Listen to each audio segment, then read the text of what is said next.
Hello friends, मैं engineer इसके गिरी और आज के वीडियो में हम लोग सेकेंड यूनिट का स्टडी करेंगे। Second unit current electricity, Hindi में हम लोग इसको बोलते हैं धारा वैद्युत की। और इस यूनिट को हमने दो चैप्टर में डिवाइड किया है। पहला chapter electric current and resistance and second chapter direct current circuit. तो अगर पहले चैप्टर का हिंदी हम लोग बोले तो विद्युत धारा और प्रतिरोध, और दूसरे चैप्टर का जो हिंदी है इसको हम लोग बोलेंगे दिष्ट धारा, दिष्ट धारा परिपथ, दिष्ट धारा परिपथ। तो सेकेंड यूनिट यानी कि करेंट इलेक्ट्रिसिटी को दो चैप्टर में हम लोग डिवाइड करके पढ़ेंगे। पहला chapter electric current and resistance and second chapter DC circuit. तो चलिए आज हम लोग स्टार्ट करते हैं सेकेंड यूनिट का पहला chapter electric current and resistance.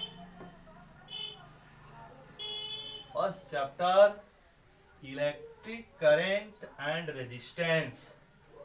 Chapter first electric current and resistance, electric current and resistance first chapter हम लोग का है।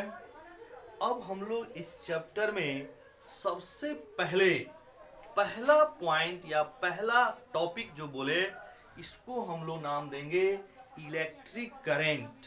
इलेक्ट्रिक करंट मीन्स विद्युत धारा किसे कहते हैं। तो इन जनरल अगर हम लोग विद्युत धारा ना समझ के सिर्फ धारा के बारे में बोलें, धारा क्या होता है, तो देखना, मान लीजिए कोई भी वस्तु अगर प्रवाहित हो रहा है, सतत प्रवाह हो रहा है, तो उसको हम लोग धारा बोलते हैं। जैसे ऐसे एक बाल्टी जल को ऐसे हमने फेंक दिया, या फिर नदी का जो जल है वो प्रवाहित हो रहा है तो उसको बोलेंगे जलधारा।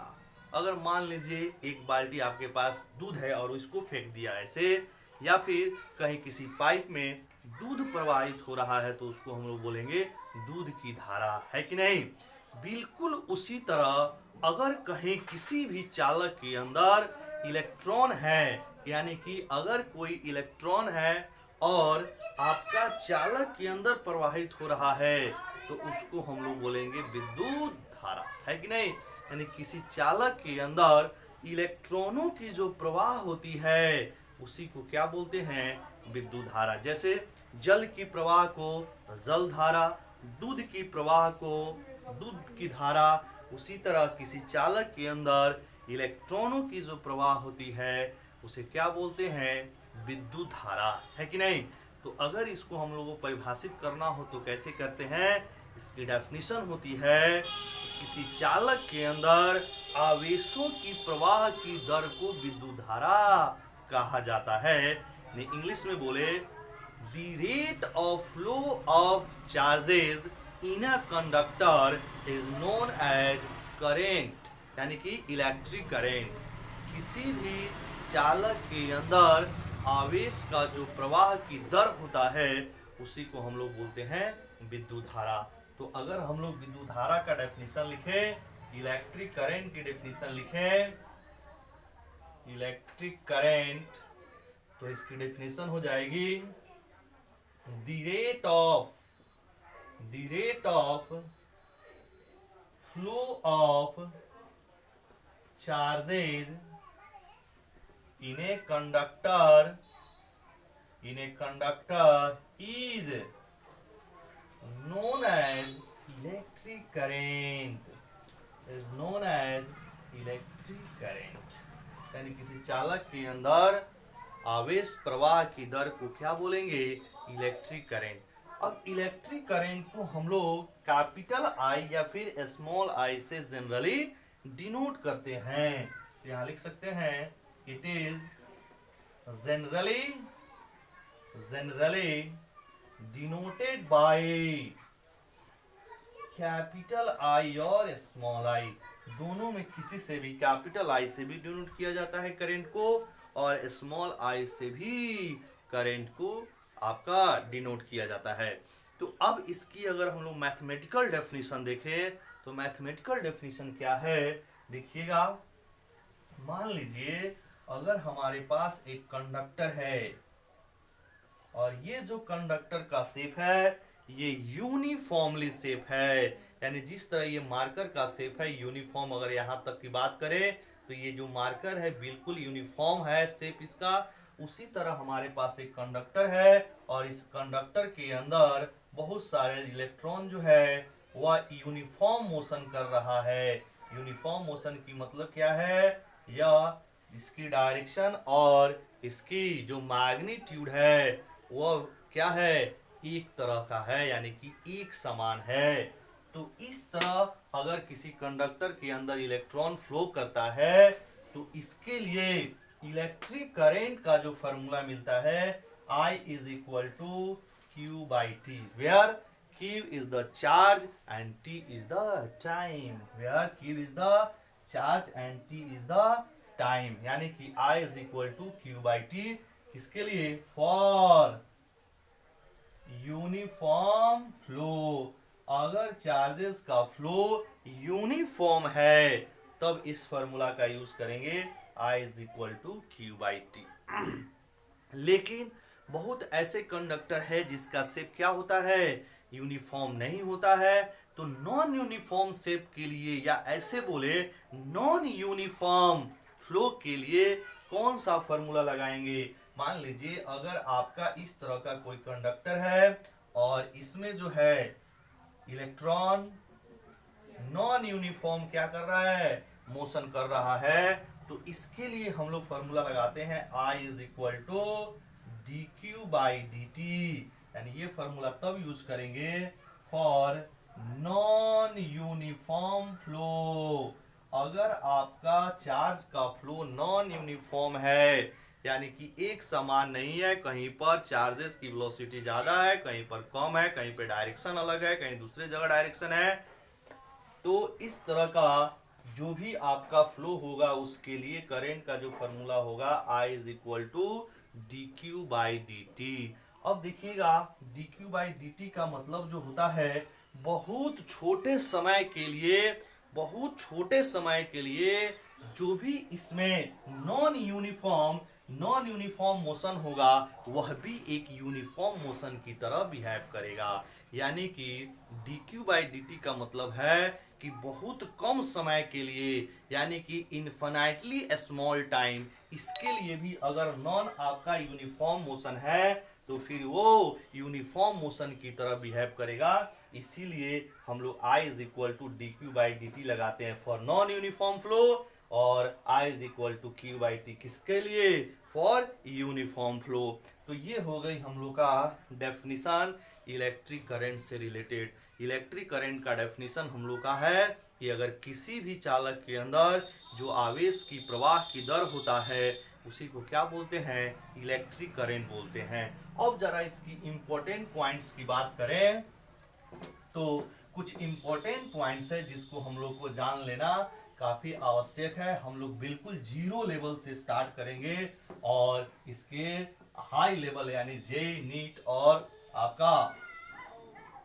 अदर एग्जाम तक की प्रिपरेशन हम लोग आसानी से इस कंसेप्ट के साथ कर सकते हैं। तो सबसे पहला पॉइंट्स है इंपॉर्टेंट पॉइंट्स। फर्स्ट पहला पॉइंट है इलेक्ट्रिक करंट की SI unit coulomb per second, और coulomb per second is also known as ampere, क्योंकि फॉर्मूला हमने देखा है I is equal to Q by T। तो अगर इस एसआई यूनिट की बात करें तो चार्ज की एसआई यूनिट कूलम होता है और टाइम की एसआई यूनिट सेकेंड होता है। तो कूलम पर सेकेंड, और coulomb per second is also known as ampere.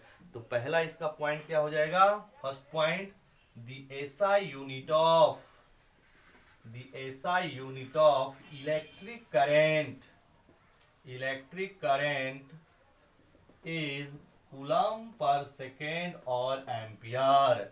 तो अगर कहीं पर भी विद्युत धारा का ऐसा यूनिट पूछता है तो इसका आंसर हो जाएगा कूलम पर सेकेंड या फिर एम्पियर। अब यहाँ पर 1 एम्पियर इज इक्वल टू हो जाएगा 1 कूलम बटा 1 सेकेंड, यानी this is equal to 1 coulomb per second, यानी 1 ampere is equal to 1 coulomb per second. अब हम लोग देखते हैं 1 एम्पियर विद्युत धारा में कितने इलेक्ट्रॉन प्रति सेकेंड फ्लो करता है। यानी कि अगर हमारे पास 1 एम्पियर की करंट है तो इसमें जो नंबर ऑफ इलेक्ट्रॉन्स हैं वह पर सेकेंड कितने फ्लो करता है।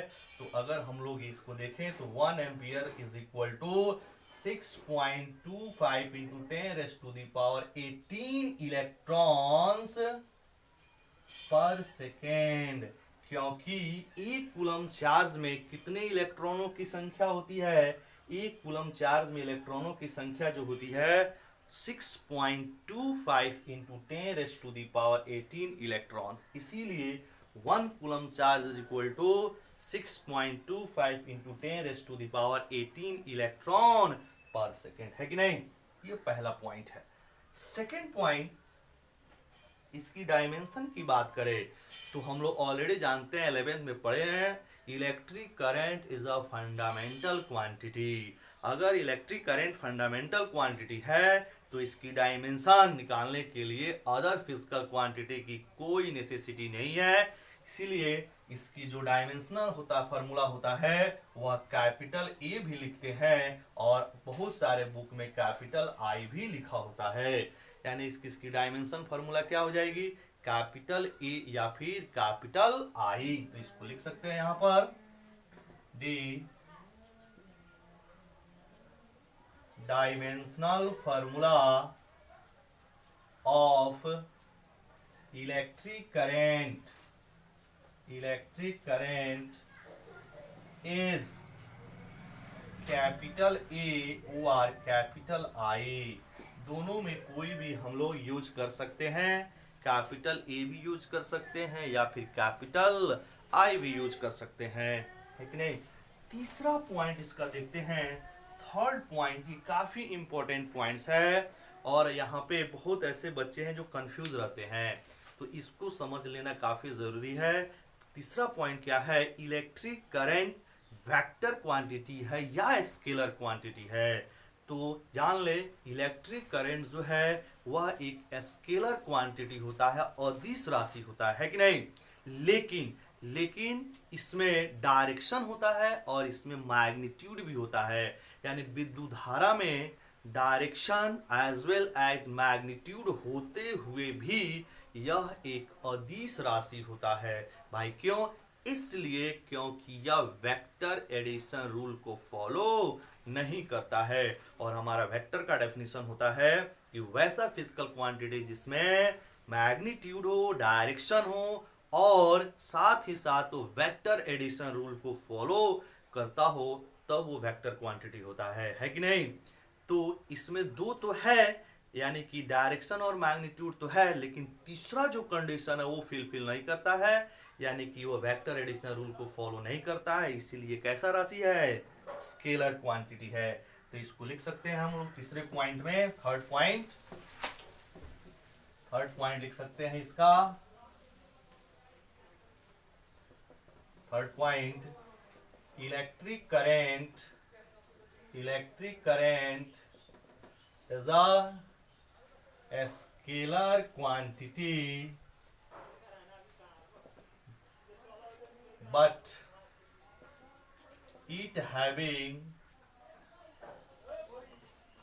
having both direction and magnitude, but it does not obey